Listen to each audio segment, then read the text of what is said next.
On today's show, we'll be talking about baby boomers, first, millennials. We'll even talk about Generation X as well.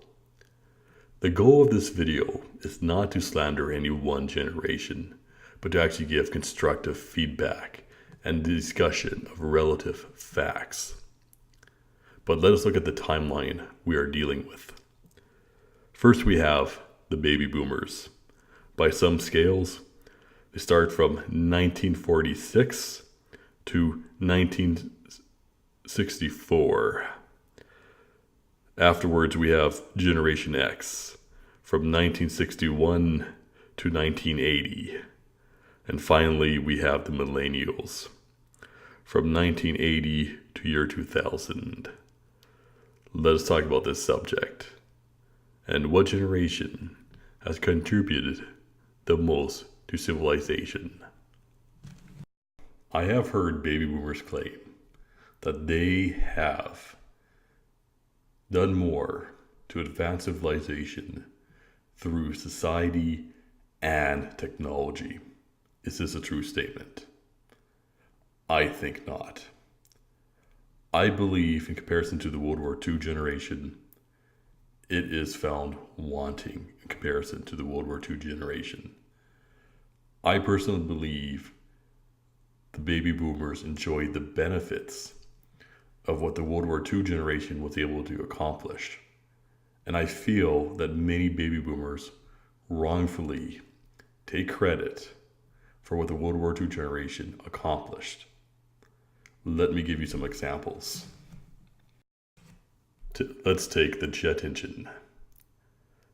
The first one was invented in the 1930s. The first military aircraft to actually use the jet engine was in 1939. No baby boomers were born yet. In 1927, the first electronic television was invented. Again, no baby boomers part of this project. Or let's talk about the radio. The radio was actually invented in 1895. What generation built that? Now, when was the first computer invented and by who? There's been different calculating machines invented throughout the past, but it's believed that the first programmable computer was probably invented somewhere between 1936 and 1938. The first programmable electronic computer was named the Colossus.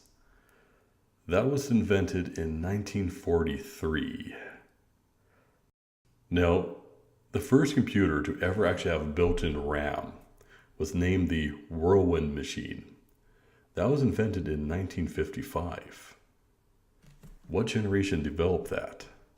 Now, when it comes to the invention of the internet, it was really a group effort, and there's a lot of notable people.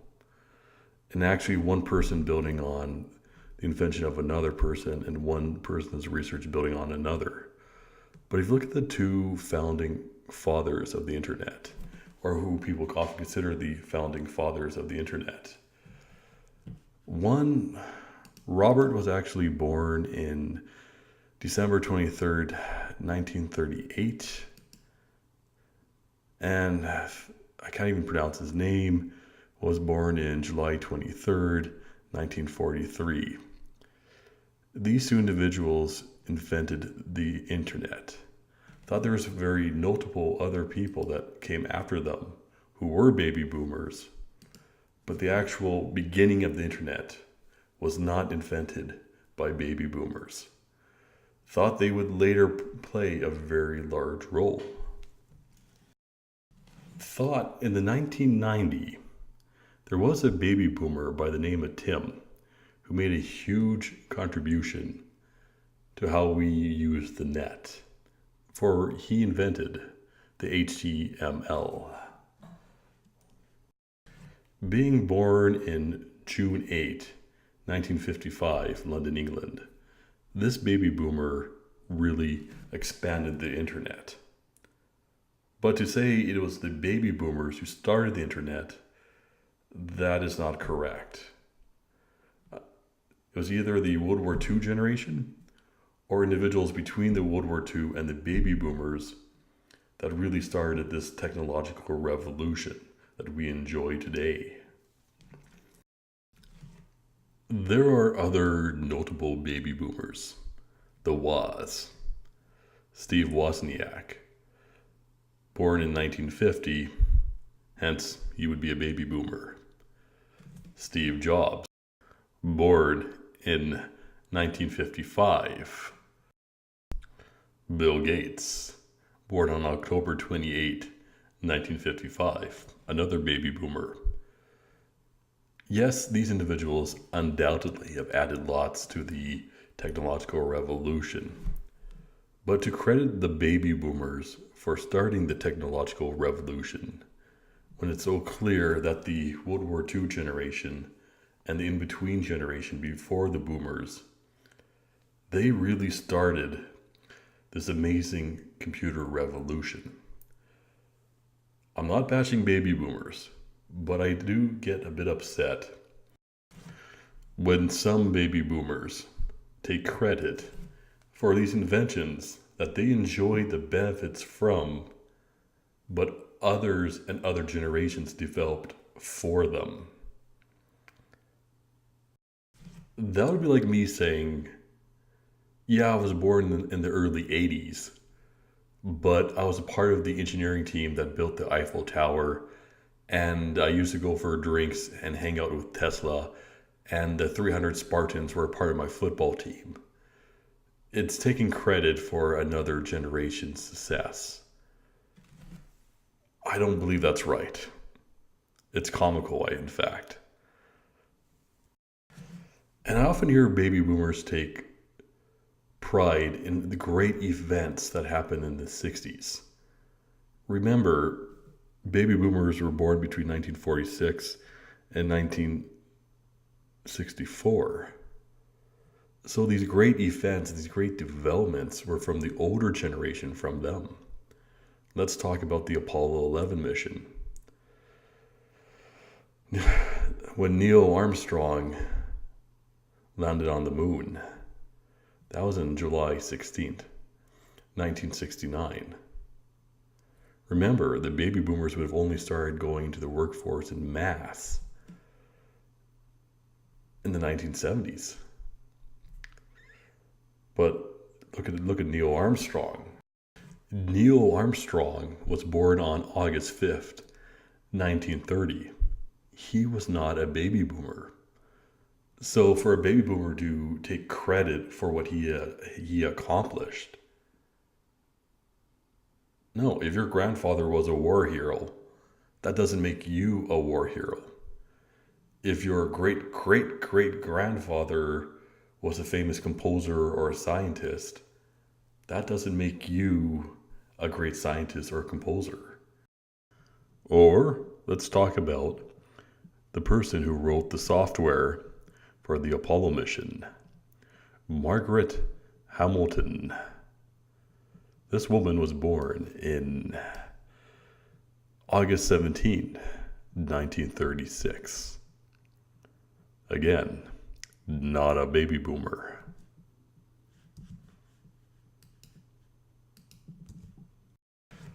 That personally bugs me when some baby boomers do just that.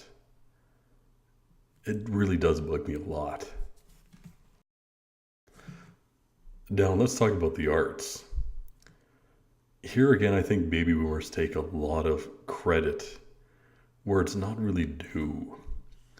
Yes, they bought the art. Yes, they purchased it. Yes, they went to concerts. But I'm sorry to break it to you, Elvis Presley was not a baby boomer. He was born on January 8, 1935. He's not a baby boomer. But yes, baby boomers did purchase his music. Jerry Lee Lewis was born on September 29, 1935. Again, he is not a baby boomer. Now, let's continue talking more about the arts. A lot of people love the look of the cars from the 1960s. I think 1960s cars looked amazing. Cars from the 40s looked amazing. Cars from the 30s were pretty unique as well. But what generation developed that style and that look? Even fashion, furniture. Look at the buildings from like the beginning of the 19th century, from the 1910s, 1920s, 1930s, 1940s, 1950s, 1960s. Some of the architecture that they were developing was absolutely amazing. And again, for a baby boomer to take credit for these developments, I don't believe that is correct. And remember, the baby boomers only really started to enter the workforce in the 1970s. They cannot take credit for the architecture and the arts that were developed in the 40s and the 50s and the 60s. They enjoyed the benefit, they enjoyed them, they enjoyed the artists and the musicians that developed these arts, but they themselves cannot take credit for what the older generation has done. I know this is just an opinion, but look at the music that was developed through the 70s and the 80s. How many people look really highly of what was developed in those 2 decades? But let's progress to the 90s. That is when Gen X really started to produce their own music, the grunge scene. From what I remember, the baby boomers really did not like it on the most part. But take Kurt Cobain. He was born February 20, 1967. He was not a baby boomer. He was definitely a Gen Xer, supported by Gen Xers. James Hetfield. He was born in 1963. Or the lead singer from the band Rammstein. He was born on January 4th, 1963. But in general, the baby boomers did not support the grunge scene, Metallica, or Rammstein, or some of the more Generation X music. Let's talk about V&V Nation. The lead singer, he was born on June 14th, 1967. He is part of the Gen X. Or the band KMFDM, another contribution. Now let's talk about the Millennials and their contribution. I mean, look at some of the modern Viking metal that's being produced. Like, it's truly amazing. I think you get the argument that I'm trying to make. But I'm going to encourage you to look up 3 things, 3 statistics. Look throughout from 1900 to year 2000. Look at the divorce rate. It was almost non-existent among the World War II generation. Then once we get to the 1970s, when the baby boomers basically really entered adulthood, the divorce rates skyrocketed to about 40 to 50%, going from almost non-existent to something that's normal. Or let's talk about the crime rates. They started to go up in the 1970s, continued through the 80s and 90s. Or the prison population, they went up as well through the 70s, 80s, and 90s. What does that really say about the impact of the baby boomer generation? Did they make the world a better place? Looking at these 3 statistics. Crime was going down when the World War II generation was in charge. Quality of life was going up when the World War II generation was in charge. Look at the statistics. The baby boomers did not make any three of these statistics better or any three of these subjects better.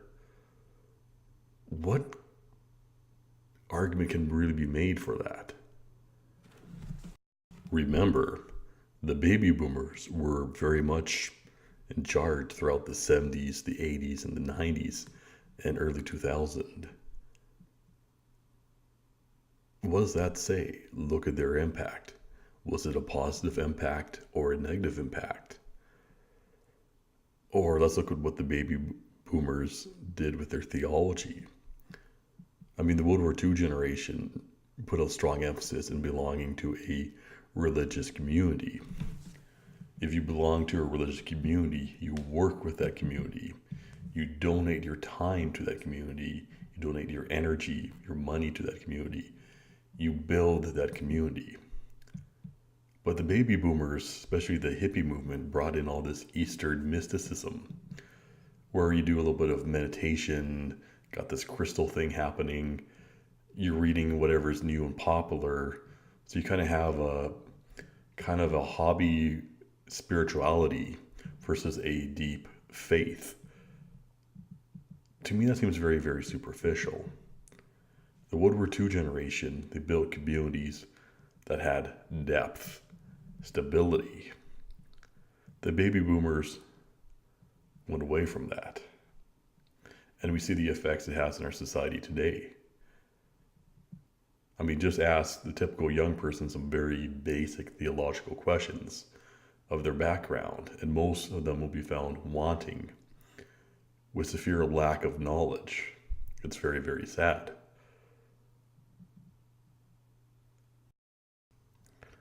But I feel the millennial has been far too much trashed, bashed, and made fun of.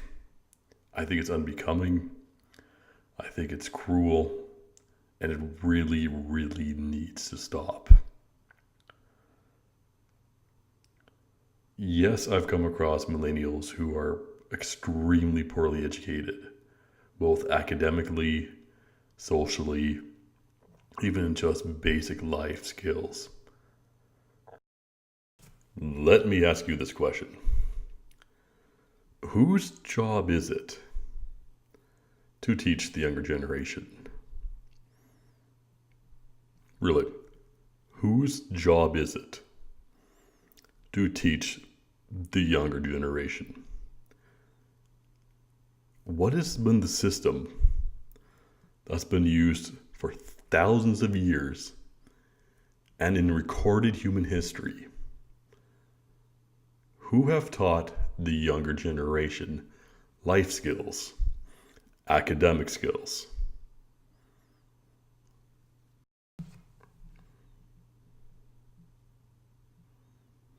The older generation.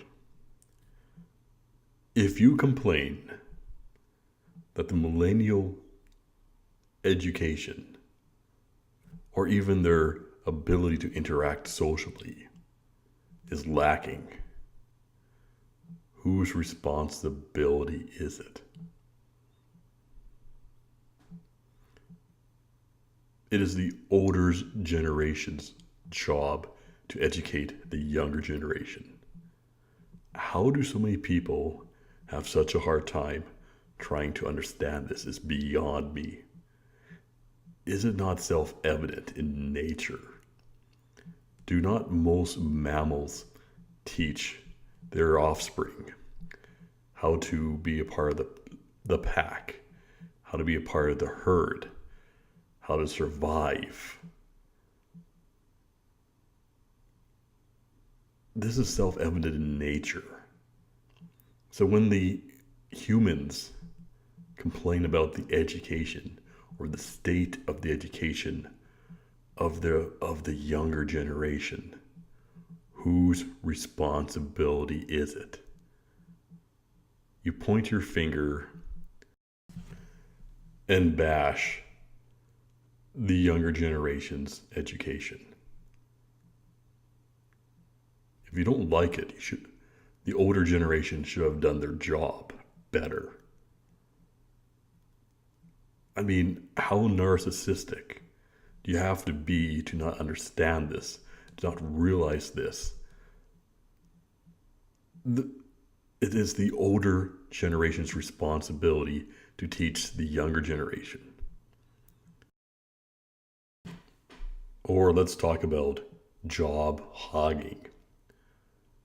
I remember growing up, the baby boomers controlled a large part of the education system. I mean, if you look at the amount of baby boomer teachers, a lot of Gen Xers had a really hard time getting education jobs. So you look at this long history. Who has controlled education? What generation controls education the most? Or manager jobs. I mean, there's a lot of talk of how baby boomers are holding on to their jobs, these well paying jobs, and not giving the opportunity to the Gen Xers or the Millennials. Well, if the younger generation can't get their foot in the door and get financially established so they can start families and start building a community, what's going to happen to civilization?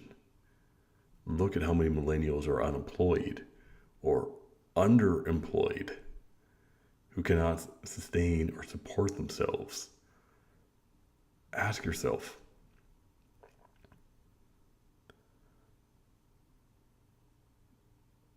what's going to happen to our civilization if we do not build up the younger generation? And if the older generation makes fun of the younger generation for not succeeding. Let me point this out. The baby boomers had this amazing decade after decade after decade of this amazing economy that the World War II generation gave them. They didn't take responsibility to save up for retirement or to invest that which was given to them. And yet now they want the younger generations to support them in old age and in retirement. But at the same time, they're not building up the ability of the younger generation to do just that.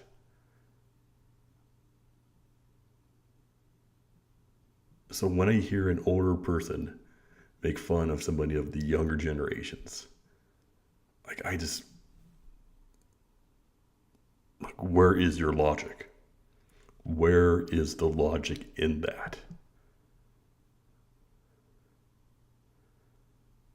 I mean, look at the job prospect of the millennials and look at the job prospects of what the baby boomers had when they were 20 years old, when they were 30 years old. It is sickening to hear people make fun of millennials if you look at what I just mentioned. But let me point something. Let's go back 100 years. Let's talk about the wealth divide. It used to be divided 60-40. The top 1% of the population controlled 60% of the wealth. Everybody else got the 40%. It is now the top 1% has 90% of the wealth, and everybody else shares the 10%. And it gets worse than this. Baby boomers, from what I've researched online, have about 70% of the disposable income.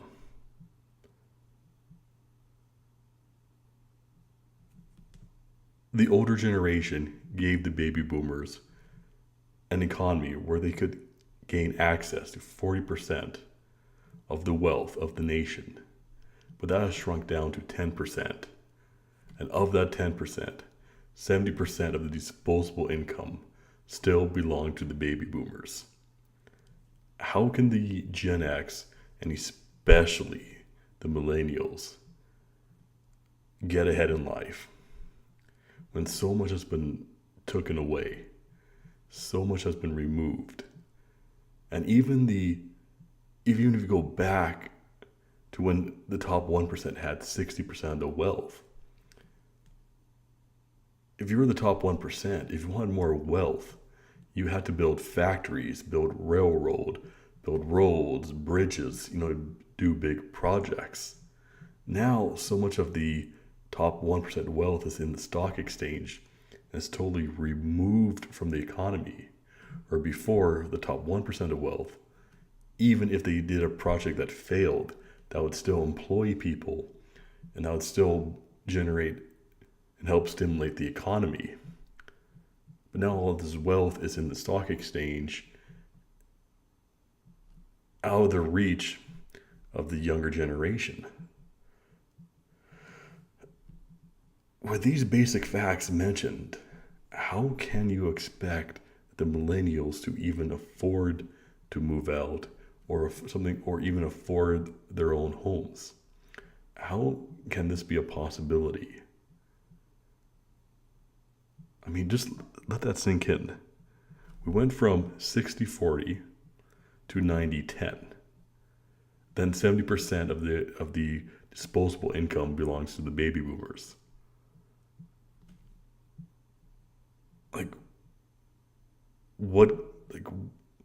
What mystery is there?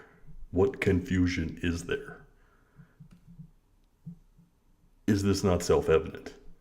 Is it not blatantly obvious why the younger generation is underperforming or is not achieving what the previous generations could achieve? Where's the mystery? Where's the confusion? What is difficult to understand? And if we don't deal with it, I remember months ago there was a debate over increasing minimum wage. Well, if you don't increase minimum wage, I mean, okay, well, what's another idea? How can we get the younger generation to be able to afford their own homes and thus be able to afford to start their own families? If we don't enable them somehow, how are they going to do that? I hate to sound like a doomsday preacher, but if the younger generation cannot get established, this could be the fall of our civilization. If there's a very large group of young people who cannot, quite literally, move out of the basement, gain employment, and start their own families and households,